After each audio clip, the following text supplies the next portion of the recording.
So LaVar Arrington, the Dallas Cowboys, are getting ready for another season. This is another Hard season. Knocks. Well, not. I mean, who knows? Possibly. I mean, maybe literally, not figuratively. Yeah. Maybe figuratively, not literally. It could be. And the Dallas Cowboys, who prepare themselves for this season in a division where they've got two other teams that made the playoffs last year, one of which was in a Super Bowl and nearly won the damn thing.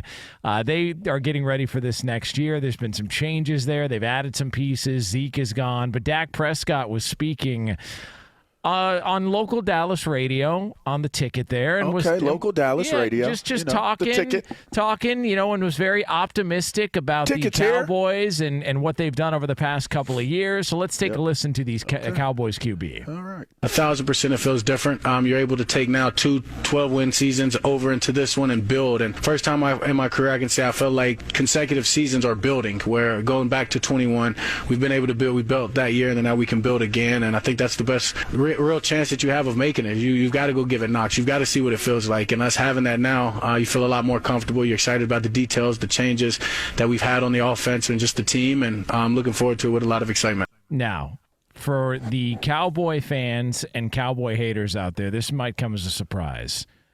Only the Kansas City Chiefs have more wins over the last 2 seasons than the Dallas Cowboys. So to his point, back-to-back 12-win seasons, that puts you in rarefied air. The problem is when you look at the teams that have won the most over the past 2 years, there seems to be a clear divide between the Cowboys and everybody else because the company they keep in back-to-back successful seasons are the Chiefs, who've got 26 wins over the past couple of years. Then you've got the Bills, the Eagles, the 49ers, and the Bengals.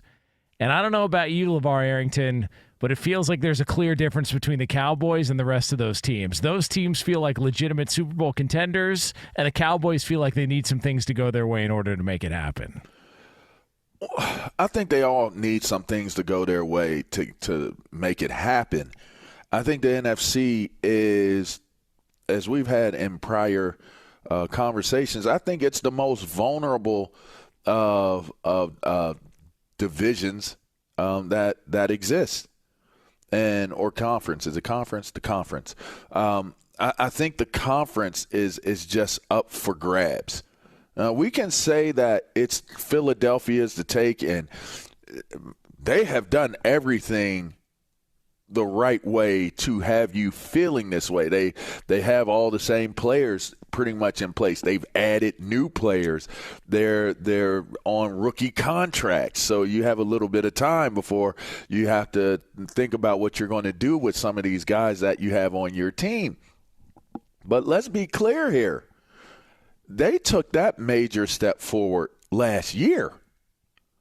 There's no real established correlation that Philadelphia will be this type of team moving on here on out.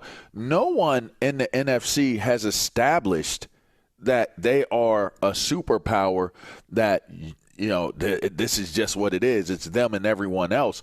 They looked impressive. They had a very, very, very productive year. They made it to the Super Bowl. Could have won the Super Bowl. They were very much in the game, and that was against a very, very, very good, some would say the best team in the NFL right now, the Kansas City Chiefs. So, and not to mention one of the greatest coaches to ever coach in the National Football League. But outside of saying that they look to be the best team in the NFC, I don't think that you can say definitively that anyone has established that they are the beast within the conference. Like, if you go through the NFC North, who is it? Who is it? Oh, I mean, nobody. The juggernaut that is the Detroit Lions. Come on, nobody. Wait, you mean to tell me the NFL's opening up their season with the Detroit Lions, and you're going to disrespect them and say they're not a legitimate team after you called a Lions game 2 years ago, LaVar Arrington in Cleveland? Angeloni, I had him when he was in high school. Hey, listen, that didn't sound right, Paul. I coached him at the Under Armour. I coached him in the Under Armour All-American game. All right, there we go. Let me clear that up because that did not sound right. You're wrong, man. You got to think about things differently where I'm sitting right now. You got to word things properly. You're wrong, man. You better wear your vest all day long. By the way, all the time I done hooked you up and you going to say something like that? The part on the Players Club where Bernie Mac is saying to the cop, you better wear your bulletproof vest all day. All MF oh, day. God dang day.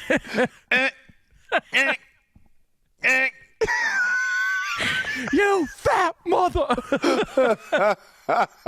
By the way, for those wondering, that the clip in the open where it says, who's he talking to like that? Talking to yo ass. It's from that scene in the Players Club. Yeah, so we always laugh about that. But but I just don't look at like I look at a lot of teams have the opportunity to take it. And listen, what Dak Prescott is saying is 100% spot on. You know what would be the best thing for the National Football League to take place? Honestly, on everything. And people may like it, people may not like it. The best thing that could ever happen to the NFL is if Dallas actually lives up to the hype one of these years. I agreed. Totally agree. In fact, lives up to the hype, gets to the Super Bowl, and loses on a last-second field goal. That would make everybody's day because Cowboy fans would be distraught. And Cowboy haters, and there's plenty of them. You've been accused of being one of those, LaVar Arrington. I'm not a Cowboy hater. Listen, I feel like I've been more optimistic on the Cowboys than you and Brady Quinn have been over the past couple of years. I'm just realistic. You know what I mean? I'm just realistic. And have we been wrong? No. I feel like, look, if you want my true opinion, I feel like we've seen the best of what Dallas, this group, this personnel, has to offer. This feels like the make or break year. This is the one. I just feel like we've seen, but that's every year we say that. It's every year we say that for the Dallas Cowboys. Again, I will say this, and I repeat what Dak said in his soundbite that we played sounds spot on. It 100% sounds spot on. I think it makes a ton of sense. And to be that optimistic this year is probably the most feasible to feel that way and not look at it and be like, nope, you got to deal with the Rams. Nope, you got to deal with the 49ers. Nope, you got to deal with Philly in your division. Nope, can't do it. Like, this is not – I don't get that feeling. So to feel so optimistic where – and here's the thing. We don't know what type of play caller McCarthy is going to be for this team, but we do know that he has a proven track record of being successful in that role.